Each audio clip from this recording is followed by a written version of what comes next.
bana King, bana Dar es Salaam, bana Poto, bana Mokil Mobimba, site assez moko, Afrique Info avec Frank Stemai, Yandankala, twende. X-Bass, Marandura, Frank Stemai. Mesdames et messieurs, merci de votre fidélité sur votre site www.africainfo.net. Tout bouge et l'actualité ne cesse de nous déverser son lot de sujets.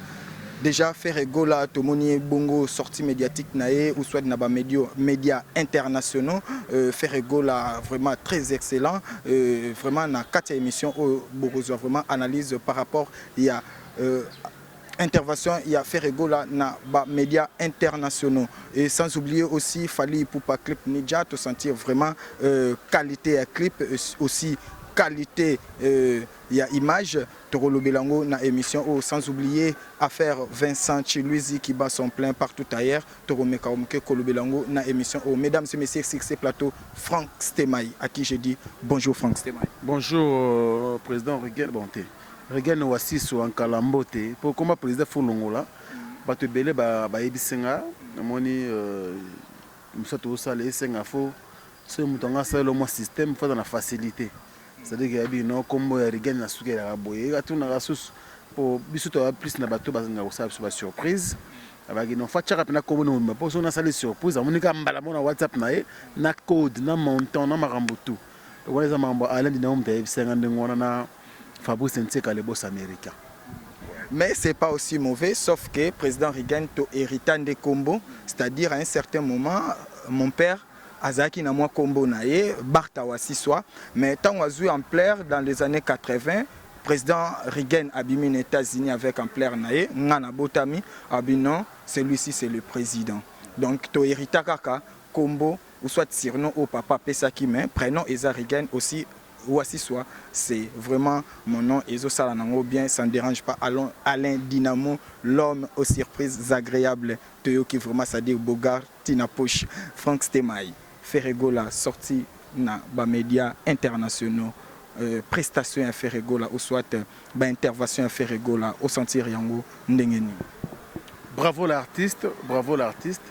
Oui, tu as un problème au président Reagan. Tu vas critiquer trop. On comprend, on va critiquer trop par rapport que tu allais fort. Mon Dieu, tu allais ignorant que tu es fort. Et aujourd'hui, moi, je remercie l'Éternel pour l'artiste de Bisso et à miner l'union sur base de conscience. Et Lélo Oyo, je ne sais pas quel pays et qu'on égaler Bisso ou bien qu'on se conquérir Bisso sur le plan artistique. Parce qu'aujourd'hui, tous les artistes, tous les grands artistes congolais ont repris leur conscience, bien sûr. Et voilà, Ferregola, en tout cas, ça là, intervention ébélée dans les médias étrangers. C'est la première fois l'artiste a épaté. J'ai compris que c'est un grand. En tout cas, bravo, parce que la TV5, nous avons échange entre l'artiste et la journaliste. Au senti que non, voilà, question-réponse, et puis l'artiste est très à l'aise. On dirait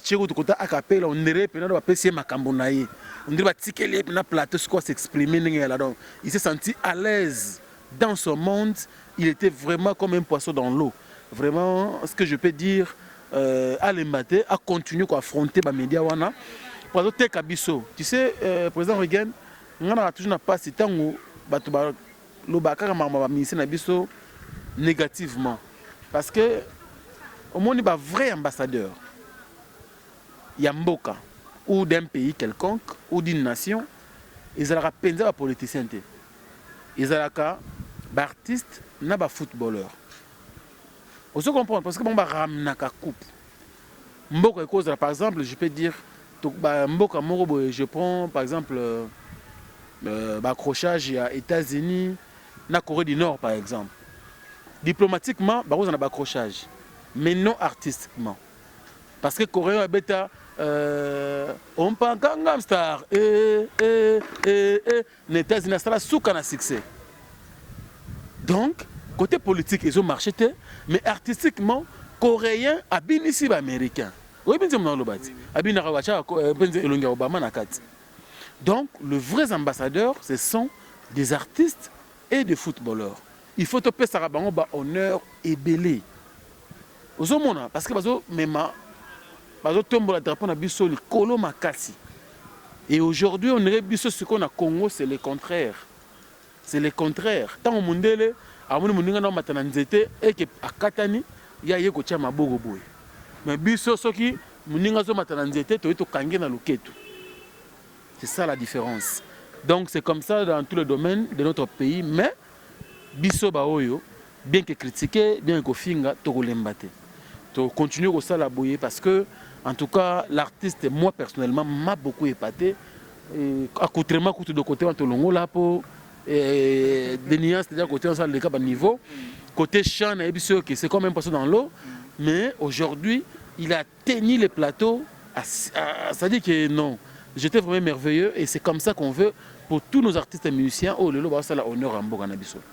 Oui, pour Nabao, c'est comme ça qu'on veut. Bravo l'artiste. Mais quand cela ne tienne, est-ce que réellement Ferregola est commis obligation et pas Ferregola? Il y a Kendinango, c'est-à-dire il y a embrasser les médias internationaux, même si à Salango ou soit à Salango déjà pour aller à RFI, na couleur tropicale et pas Claudiciaire, oui. Mais cette fois-ci, c'est comme si a commis vraiment na kati ya ben ya makambo wana a comité arne et poussé bandeko wana bacha emisu. Tu sais aza Ferregola a outi na wenge d'ensemble a yé na maison mère à côté na carrière solo ils a des étapes. Mais aujourd'hui étant que leader de son orchestre, étant que yemora benyango musique moko a memi apport na musique congolaise, c'est aujourd'hui que ba monu que non oh c'est un artiste aussi à surveiller. Mais il y a culpa, jugement, et c'est que les bandes et tcheka. Tant public à les bandes et tché bruit, et pour se rappeler, médias, bambo kanyo sowana, bachapeka, public et le bela, mutunini. Il va bénir ça qui est pour faire plaisir à son public de l'étranger. Moi je pense que c'est pas yenda comme une obligation, non. Art n'est comme obligé. Il faut parce qu'il faut, au-delà de tout, il faut amener art plus loin ainsi qu'au Isali. Donc il est obligé aujourd'hui, oui, parce que art n'est comme obligé à qu'il y ait la intervention ou à qu'il y ait la média pour musique naïe et traverser encore la frontière ou traverser. Donc il a l'obligation, il a l'intérêt de le faire et il a pas intérêt pour Nabiso peuple congolais, voilà. Il a intérêt pour Nabiso. Arnde ezomema Ferregola na dimension wana, mais par rapport à entendement na biso ba congolais oyo ka faire soka saliboué oh non fali asi alobaki yango oh non faire akomo landande ba trace ya fali commentaire nino koka ko sala par rapport ya entendement ba congolais ou soit ba dire ya ba congolais. Non bon oui lelo moi je ne pas parler de qui congolais pour tout changer en habit sauté. Qu'on le veuille ou pas, au Nyon se salé makala, tout ça là on peut caler l'eau. Je pense qu'il y a une classe, papa Wemba le déclarer tout haut, qui est son mentor, c'est le Seigneur Lei. Hein? Papa Taboulei, paix à l'air zam. Est-ce que et ça là qui papa Wemba dans papa Mbate? Oh Maramounio ce papa Wemba comme ça là après, c'est que Seigneur Lei a ça le déjà avant. C'est pas mauvais. La génération, c'est vrai, ils sont des concurrents artistiquement, mais les médias, ils sont artistes, ils sont par exemple, to fali mutabandango non ibana ba seigneur là iba bandango ba papa iba baleki ba kenkin kesere mené ba leki ba kofi lo mide ba ye baleki ba même le fait pépé calé ba les ba média wana aujourd'hui c'est les acteurs na bango les époques na bango et voilà d'ailleurs héritier Watanabe tant on dit que nebimi à ça la promotion na France 24 il y a l'andina non ils allaient analyse purement congolaise et nous devons changer. Moi je pense que c'est un faux débat. Il faut élever le débat très haut. Hein? Donc les médias ils en ont besoin à Congo pour Congo ils soient fort sur le plan artistique. Donc tous nos artistes ezalelo ba robino mundibu ba déplique banani tolingi ba lekaka wana po et continuer comme ça la force la musique na biso. Ça n'a rien à voir média derrière mututé. Média pour tout le monde. Voilà. Et là au Mogo lobi awa art nde ekomo salake ba média wana et porter quand même attention na bango et pas Ferregola. N'est-ce pas art loko lezo mema Ferregola bongo lobby Frank Stemai toko s'attendre na album moko caractère international à caractère international et pas Ferregola. Mais moi je le souhaite. Je l'ai toujours souhaité parce qu'il est bon dans ça. Il est bon dans ça. Donc il faut à penser na yango pour le lot il faut bagarre na public mon congolais té. Un public moko étranger. Moi j'étais au Cameroun. Ozomona na monaki comment ba to ba lobela comme ba faire rigola ozomona donc a compter pour la public wana o ba yo lingala te asa la bon album moko ya modèle wana en français puis un album moko world te et oza na on peut une façon ya kolanda fali pour pater rien du tout, ça n'a rien à voir président Reagan tout à l'heure musique congolaise era musique congolaise ba salango za ba grand calais de autres bango tout batikali baolandaka batrasa ba grand calais na bao baye avant bango ozomona donc rien à voir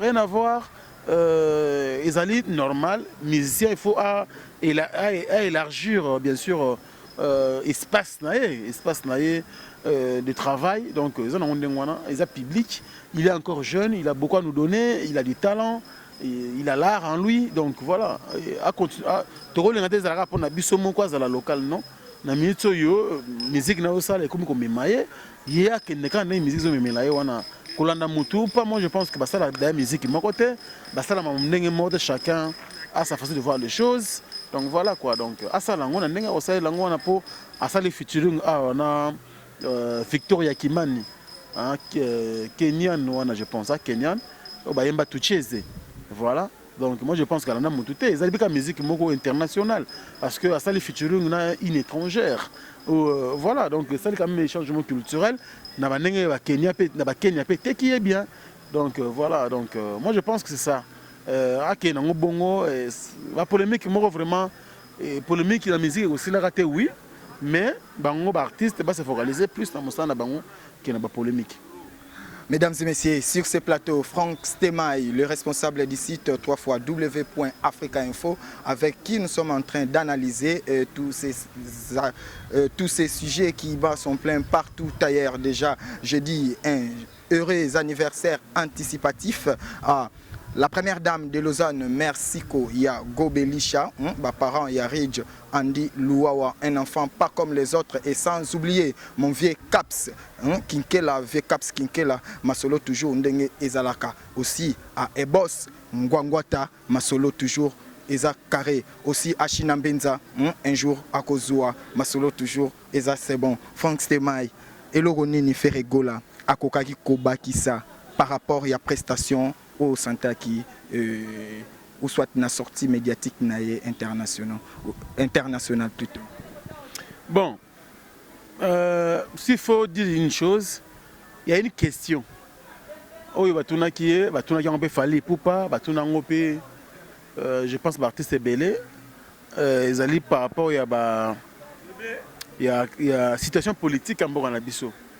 On dirait que les journalistes étrangers va comprendre que les messieurs Nabiso tchaka penak 100 mingité na mamba politique. Au sommet bon. Par exemple il y a Nabiso au azana na Libanda na France, vient na ngai wana kombozo kima.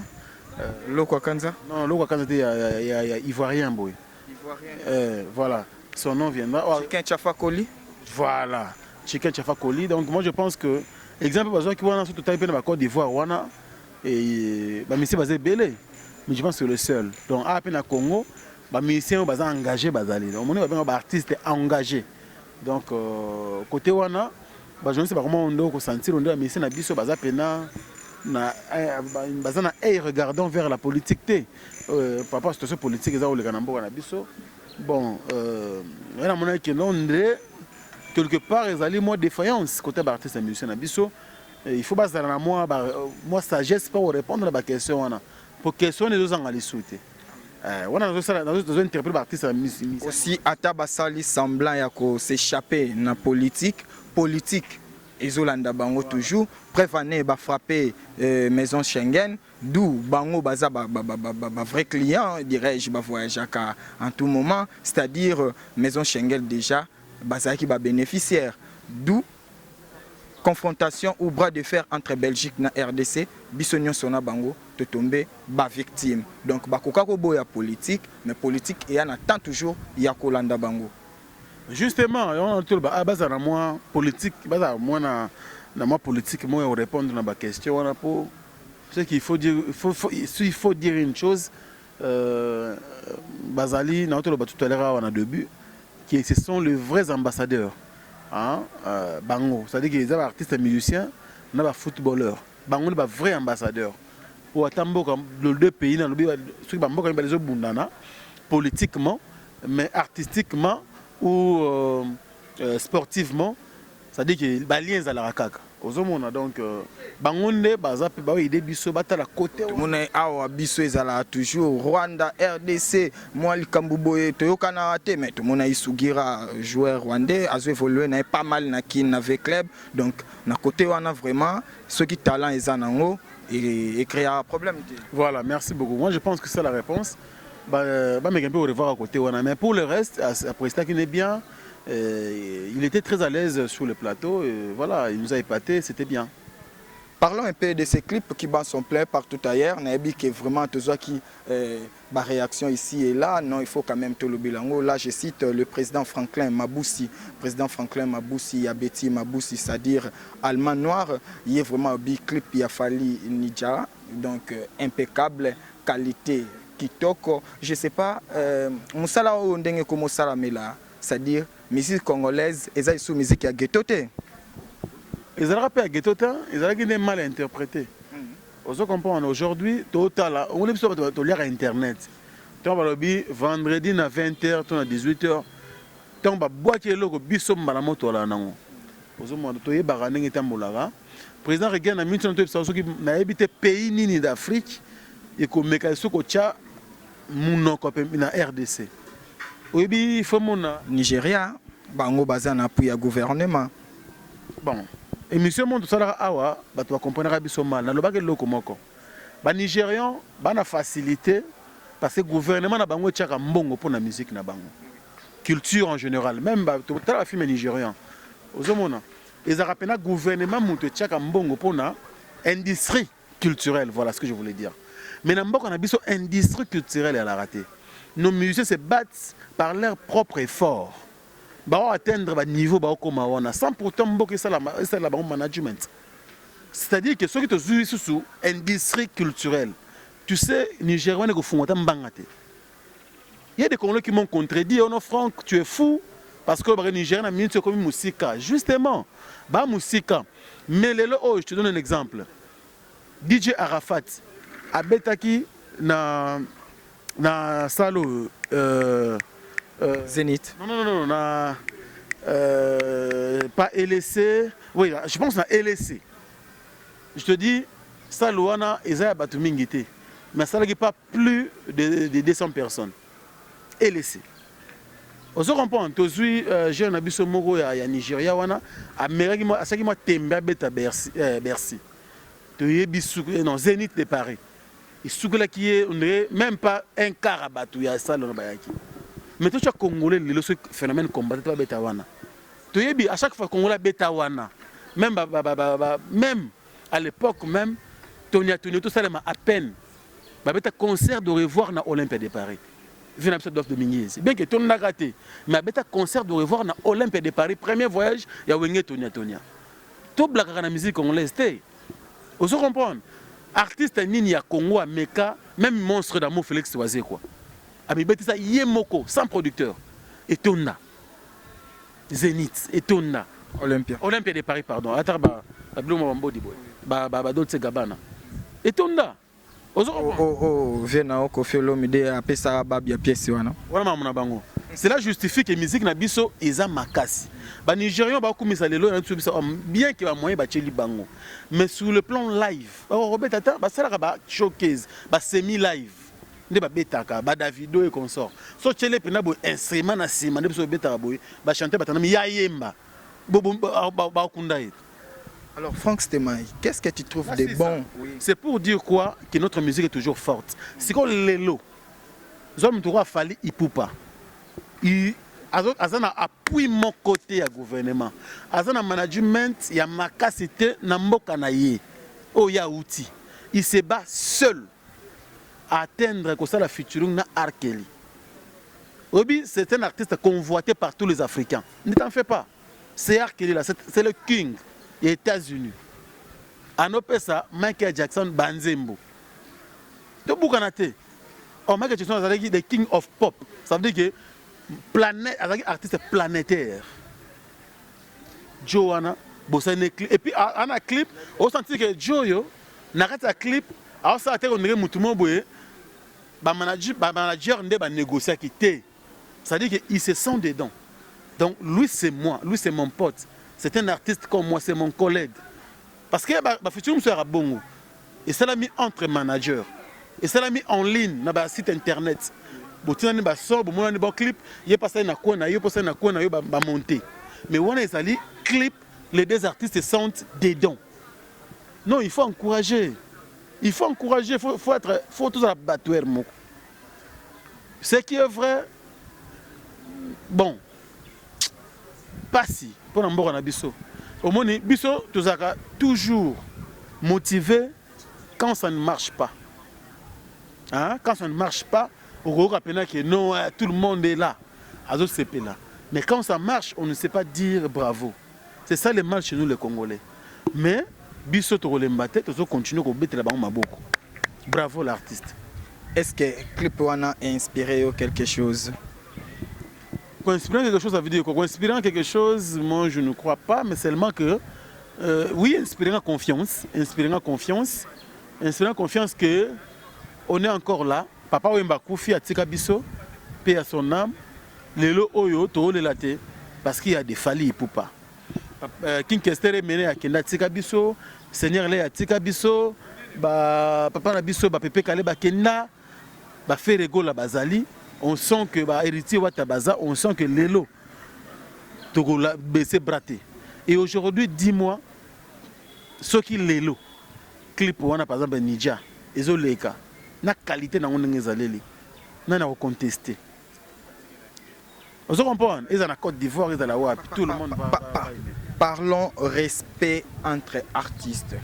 J'aimerais bien affoncer un peu clou par rapport à l'Ikambongo, car chez nous, et ça là, moi, c'est-à-dire faire rigola à Mbina Koffi Olomide Kobektos et au mon côté audio, c'est bon. Tant que là, on a clip. Échoué, clip exaté, Jibem Piana Aemba ina papa Wemba c'est bon, Ozeli Bangona clip exaté, un tel Aemba ina tel c'est bon, mais Ozeli Bangona clip non. Respect entre collègues, entre artistes, c'est-à-dire que tu bandina audio, tu souki na vidéo et puis c'est bon. Et aux en commentaire par rapport à ça. Et en battant, tu l'église à Bouzoba. Et il y a Bouzoba, il y a Babiloko Mwana. Aujourd'hui, j'ai bien regrette. Faire rigola, nde basala clip ya Kobektos tena Koffi Olomide Bouzoba. Non, justement, parce que au moins sur basala ce clip wana, il y a la bénéfique et pour Koffi Olomide et pour l'artiste faire rigola, juste de nuances. Aujourd'hui, par exemple, j'ai bien piano na nzembo chasse à l'homme. Au basala na album Papa Wemba maître d'école. Le Papa Wemba n'est plus. Clip wana pe ça le mané souté. N'est-ce pas qu'il y a Bouzoba? Ce qui est salé Magal, ils ont œuvre moko, ça veut dire qu'il y a des années. Mais il n'y a pas des Nzembo, c'est vrai. Et puis le Nzembo, c'est une très belle chanson. Surtout ni Batu Awa, autour de ta boss Ngangwa Tawana, autour de ta fille Willy Caps, autour de ta opéra, Coco Dilasso, et ce que non, Nzembo, du début jusqu'à la fin, chasse à l'homme, na titre toi bien monté. Ngana est pour un journaliste. Ozomona. Oh, ce qui va faire un clip nango. Ndé le tekama bien, ndé le sala bien. Que tu as papa m'a salé futur na jibem piana, engel le ka bien. Mais aujourd'hui clip pas de pour na ba caprice. Il y a qui musicien na biso ya Congo, oh ezaki dans les temps. Aujourd'hui auto linga souté. Tu vois, la polémique doit exister. La polémique au longa nango jamais. jamais kolongwaka polémique il faut ezala pour biso pe photolia na sa polémique to profitera pe à moi titre moi nini ça ira bien. Oh, tout le monde va se décliner que non faut bobongisa côté ba titre là j'ai sali Patrick Mayala aussi à Jordanie Munzila Waka Waka qui Mbangu Yesu on est ensemble donc Patrick Mayala a déclaré vraiment bilan côté titrage Africa Info bobongisa tout va bien sauf côté titrage. Non titrage ba comprendre to ko s'arrêter to accentuer rendre autre lobby. Ah, tu trier ou éviter d'absolument le lobby, tu accentues, tu chez moi journalisme na carte. C'est normal. Non journaliste à comprendre mais un professionnel à comprendre de quoi il s'agit. Au moins polémique ça la moi mais polémique le barat toujours loyal. Vous comprendre polémique normal. Ma match à la moana le loba yembi na maman milliabel. C'est bon trop polémiquer sur l'œuvre que nous ah ba yembi menzembo ba beti boye correspond à une grandeur na bango ezaleli. Aujourd'hui, tu as la Falina Kofi Baroyemba. Est-ce que comme la dimension, comme la dynastie, l'album Moana, est-ce que tu as la dimension du public, c'est ça aussi le grand problème. Aux hommes, de polémique aux alaka parce qu'il y aura des critiques, il y aura des trucs pareils. Quand nous sommes côté critiquer, ok, non, moi bien. La critique à modèle, on est au ligne. La critique, c'est ça, on ne veut plus. Voilà. Critique à bassesse, ça on ne veut plus la baronne de Genève, Mama Tete Liyengo, c'est-à-dire Mama sociale, critique, il y a bassesse, Tolingité, la baronne de Genève, Mama Tete Liyengo, Mama Boboto, Mama sociale, là nous sommes avec Franck Stema, il est responsable du site www.africainfo.net. Franck Stema, la fois passée, tu l'as dit, le Cambouya mariage, il y a Vincent Chilouise. On a préféré quand même au brosser biso succinctement c'est comme si après mariage ma réaction est comme où tu as de part et d'autre je sais pas qu'est-ce qui se passe. Ouais moi je pense que notre le baron tout à l'heure président na l'aise de la vie privée batou mais comme il est déjà médiatisé biso peut être autant que média tu remarques un peu koloba étant donné que Vincent c'est aussi un frère à ça qui mariage naé bon ils ont mariage ils allaient près d'autres au moins batuni bazaki ba interpréter qui mal ba il faut faire loba ce qui est tout à fait normal moi je pense qu'il y a rien qui se passe tout va bien alors mener vie normalement comme Moutoni on sonne à mener vie naé ben voilà aux hommes mais aujourd'hui ni dans le baraque non président Reagan les autres ça la lobby pour rattraper biso tu vois tout ça batou tout ça on a besoin de vivre. Parce que oh yo vivre dans tu yebo to vendre to ça l'émission tu veste ou là tu mokasa kitoko ou là tu boye avant là ta bilamba to yebita nini o monaki pour toi na Congo ta musuma yeba na ko bimate faut tu petit mo que to ko loma moi loin ta musupe lamba kure kendaki petit mo no repasser yo boye ou bien tu vois un peu nous sommes batu ba yeba ngo donc chacun tant de vie privée ils ont englobé marambo ebelé ba passer dans na kati ba difficulté dans na kati ba problème ils en a quatre. Donc, il y a un monde qui est à l'aise de la vie privée, il y a bateau. Privé, tant que tu habites, mais tant que comme na internet, tant que comme déjà dans les médias, ils sont privés, là au moins comme un peu public. Raison pour laquelle nous préférons quand même te le bilango. Tout le monde qui Vincent Chilouise a recadré son ex, tout en disant que non, ils ont qui tant au Bapasaki et puis les cas qui. Mais de l'autre côté, de sentir au peu voice mon corps na un site de la place la dame a rétorqué ou a répliqué tout en disant que to batte lambanga pour te ébani bien et pour yakoloba pe ezali lelo vraiment ogope sa conseil nini na ancien amoureux wana na banana Vincent Chilouise Vincent il faut yeba que il a déjà homme public aux hommes homme public. Et puis musala tout ça la oyo tout ça la ngo pona bato o bato batala biso bazela ka tete sur biso moko bazela marambo oyo bazela biso ça veut dire que tout servir bango sur le plan professionnel aux hommes bon ce qui est vrai ba raison ezali parce que moi je tant na moni ba émission na sola qui na téléphone mon frère pourquoi ça l'émission a non interprétation comme qui makas il a fallu na éclairer lanterne ya bato ebele ba na rapé biso ou bah comprenez qui mal message n'est lequel. Je dis ben tu peux avoir raison, mais pourquoi pas ça on de bouche à l'oreille. Et idem pour na choco frappant. pona bomba kombo na ye identité na ye. Vous gardez toujours une bonne relation avec nous? Non, bah avant et comme à Boito Sola, pas tout un conseil. Parce qu'il nous fallait ça l'émission, il fallait l'oba, banin. C'était quoi votre conseil? Il fallait que à ça la ngote parce que les alliés n'ont vie. Tu vois, avant, to linga na bolingo, to zara na vie na biso salaire. Tant que na bolingo, c'est une autre vie. Après bolingo, il y a encore une autre vie qui va continuer. Aux hommes. Alors pour nous, on a que dès que ça commence un peu à faire tache d'huile. Parce que tu as mis ça dans Marambo, il y a Internet, mais la dame, et puis de deux, tout ça, moi je pense que Bissoba journaliste, bon, Bissoba patron, site, il faut savoir qu'est-ce qu'il faut diffuser, qu'est-ce qu'il ne faut pas diffuser. Nous avons condamné un couple Mbélengate, Tracy Mbélengana, moi c'est Glody. Parce que bon, Elengi à Congo. Ils peuvent contacter. Mais à la dame, tant qu'on s'allie boy, naïe moko à comprendre ni. Naïe moko, qu'est-ce qu'elle a gagné? Parce que Vincent, il s'est élongé bani. Bah au finir le, bah au finir le, bah au finir, bah au baïe na bah on va ça. Vincent va continuer à faire son travail. Mais notre sœur, Azam Marambo Ote, Azali une personne anonyme de Tolobara. C'est une personne effacée. Mais si vous avez kaka po, oya ko loba mama bulingo na bino na miso abatu. Vous comprenez? Tu t'es mis où? En tout cas, il faut aller mbatter.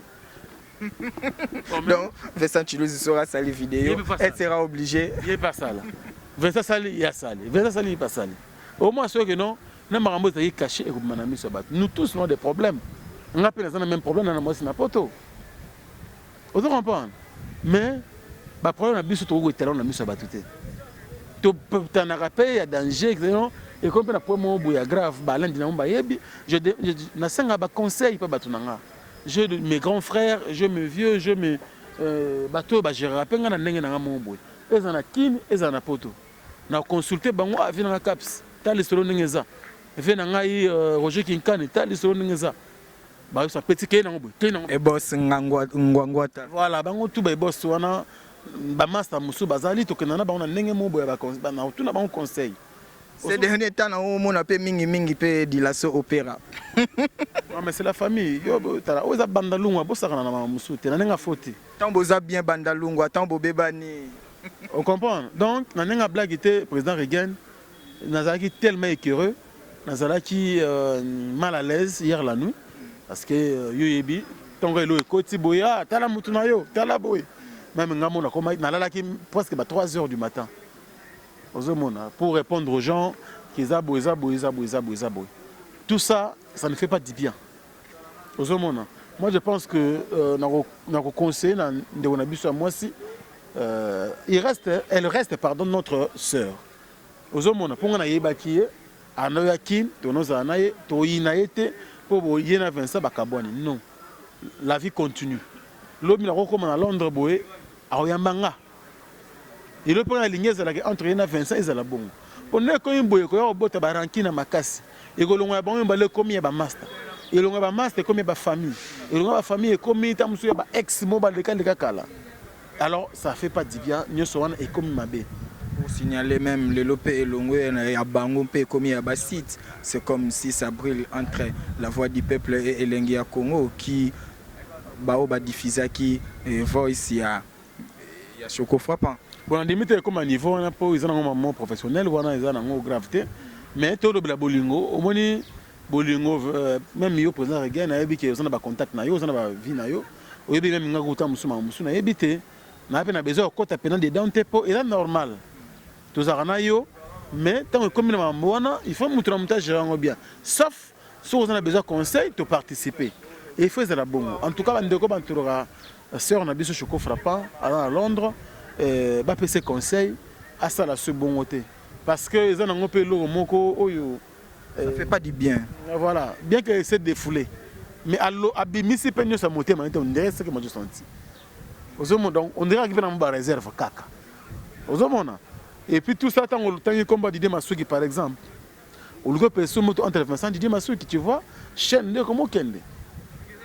nyonso wana ta mosusu Didier Masuki na Vincent bazali na problème te Masuki mpe na kona oloba ta mosusu azela Vincent na ndenge moko boye na prise tant pas on a une infraction abeti tokei wapi ozomona ndenge toloba naloba l'autre fois espace ya YouTube eza mpona bato tout ezalaka planétaire c'est-à-dire que communauté ivoirienne baza mpe na bajournaliste na bango ya YouTube communauté gabonaise baa mpe na oyo ya bango biso mpe bakongolais tona oyo ya biso babrazzaville pareil ozo comprendre bis donc bacommunauté na communauté baa ndenge bagérelaka baespace na bango YouTube epesa bango biso togéré biso mwa bien po ekoma mapeni mwa libanda tozwaka bacoup de fil ya baivoirien bavrai ivoirien bacongolais bavanda na Côte d'Ivoire te bavrai ivoirien bagabonais bamarocain et consort tu vois donc il faut quelque part tous en avons retenir toyeba nini tokoloba nani tokoloba te po faut te poster le robot c'est le monde qui regarde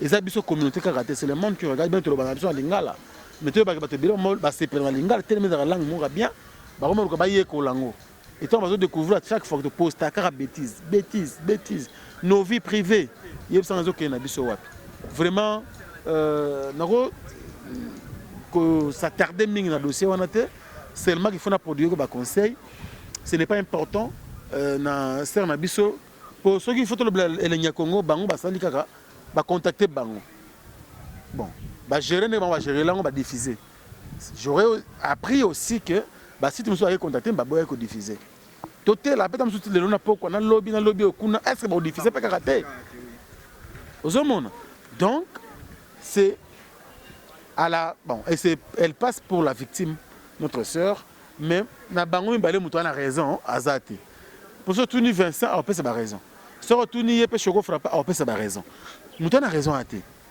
aux monde ce qu'il faut pas continuer ba yoka nande pour biso tika na soni injuste ba yokani président bolingo compliqué bolingo est ça compliqué aux comprendre ba to kabona ba 5 ans 6 ans o aka boti o pa ka koto a boti mais ba kotana na kwa mo ya mount bolingo ezongi bisto suka wapi surtout côté ba bêtise wana donc ceux qui ba okabwana pour le moment dans le calme comme ba responsable moi je pense que je ne peux que dire ça comme j'ai le numéro de Vincent na beke na sola ki na ye mais Choko Frappa je passe son numéro na beke na oluka peka ndenge zalaka ndenge système aussi même vidéo op go komela e voilà vidéo je pense qu'à Otalango vraiment je n'ai rien contre elle c'est ma sœur mais ba ke na kanala massa na Vincent Chiluizi mais n'adopter comme ndekundanga pour biso il y aura plus de relations ozomona donc à se ressaisir à garder calme na ye et go ça biso bien je reviens na bateau bazo commenter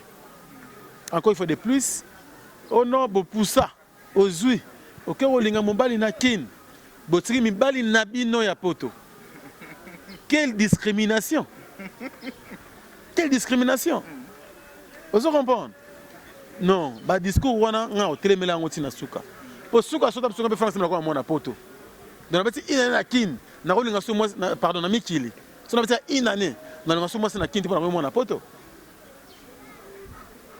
ozo comprendre non et ba discours moko na éviter pourquoi ba lo bango ozo comprendre on a ba discours discriminatoire il faut mutu na mutu à l'aise na kwena ye mutu to yebi po nini na ye olinga na Chine pour na na Corée et na ba congolais belé balinga mindele que bon ça on point bino ba congolais boti bina basi na biso na kitoko ba congolaise boki ba na ba française na belge wana ba pose so ki no to ramaso ba solo oh boy congolaise basi kitoko boti bango ba lo ba pango pour non boti ba na bino akin ya poto boki olinga ba na kin bo pour ça bon na non c'est ça ba discours moro ya tenir te non on va toujours que non diaspora na biso il y a pas très d'union parce que tous nous sommes des Congolais biso tout mort ma belle biso akin quand c'est pas un phénomène combattre botama fallait diaspora pesa na monde mokili nango et Kinshasa pesa na mokili nango so ki le ba ndero so bana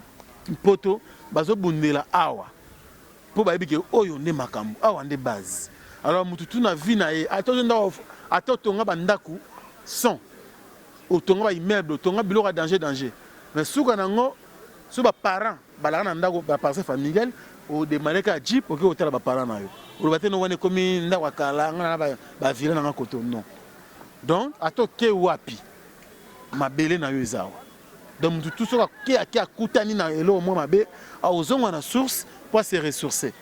Donc ba discours on a discriminatoire, moi je pense que ça sous na place tous à la bomoko. Tu peux s'en plutôt conseil. Moi ça peut tomber la poto à la rater. Tu ou tera lekin, to ke kuna wana mboka batu. Suka to ozonga awa. Maman. Pour to ke oluke pays o tozo kende et alors vient ngai Willy Caps. Ba masane tout bana ba Finlande on a passé par là. So ba bendi pena mukuwa. Ba benga na oye. Lukana mabele mo côté wana bandalo wana. Parce que soma na Finlande.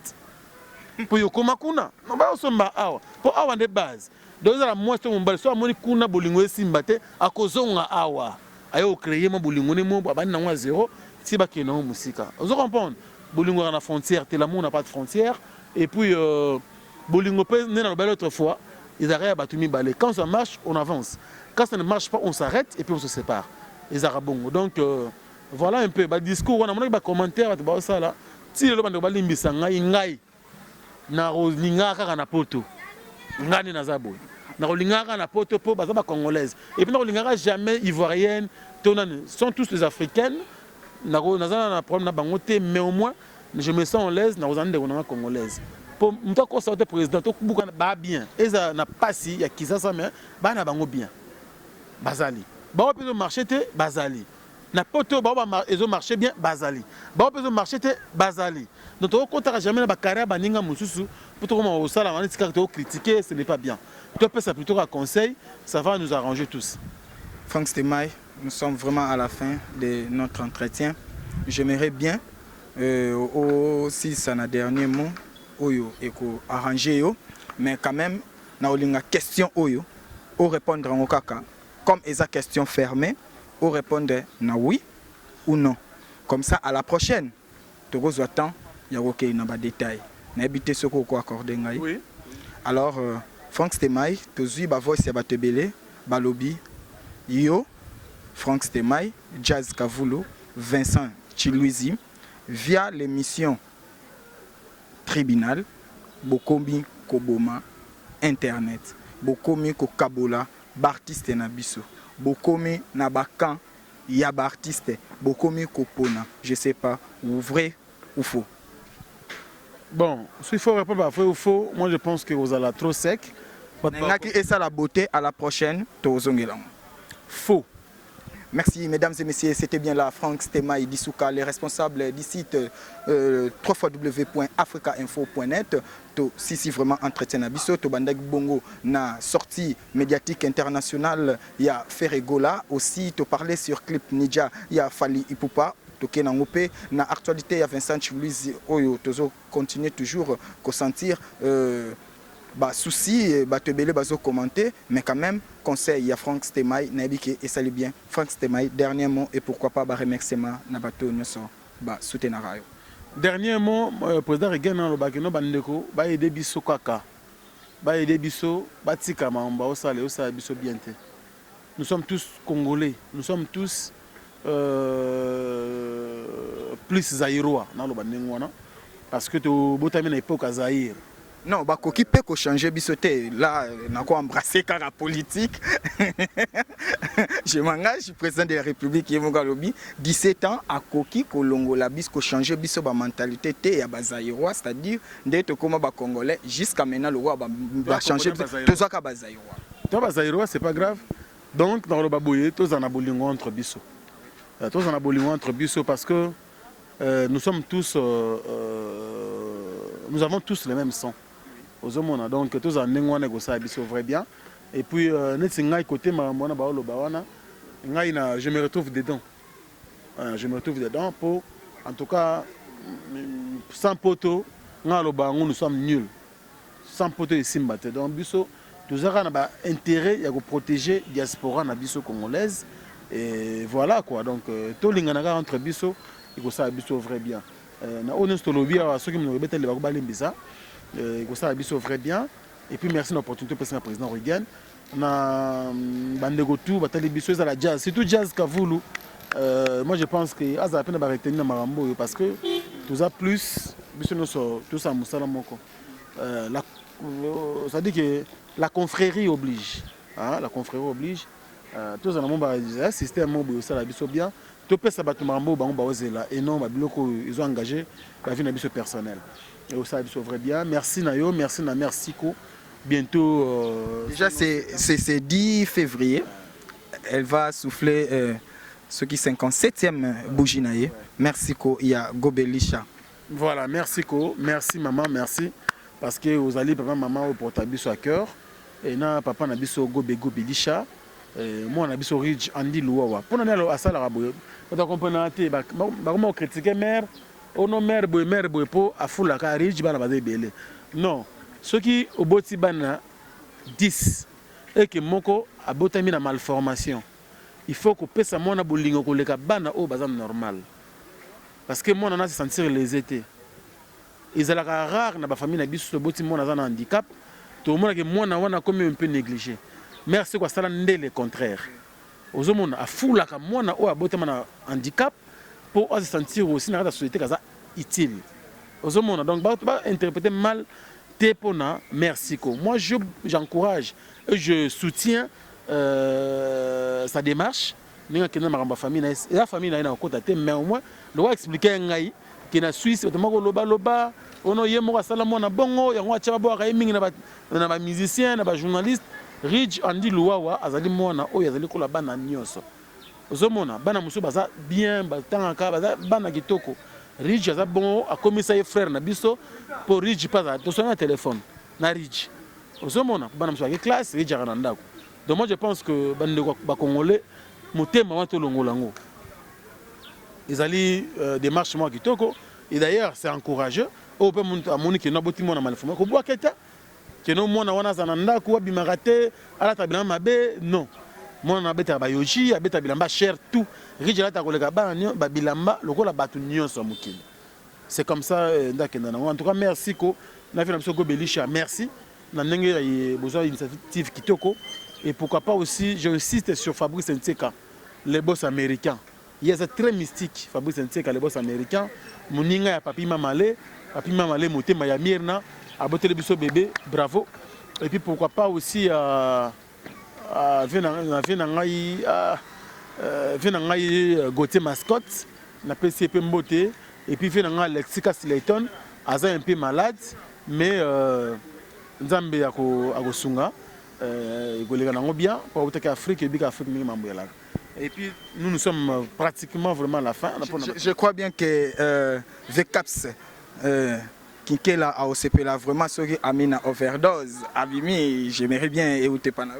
Amina overdose, on a pena donc ser na biso ya depuis na mamboyo a soutenir ba musicien, a soutenir ba journaliste, siko pas comme tour na bien soutenir biso en tout cas ser na biso Amina overdose.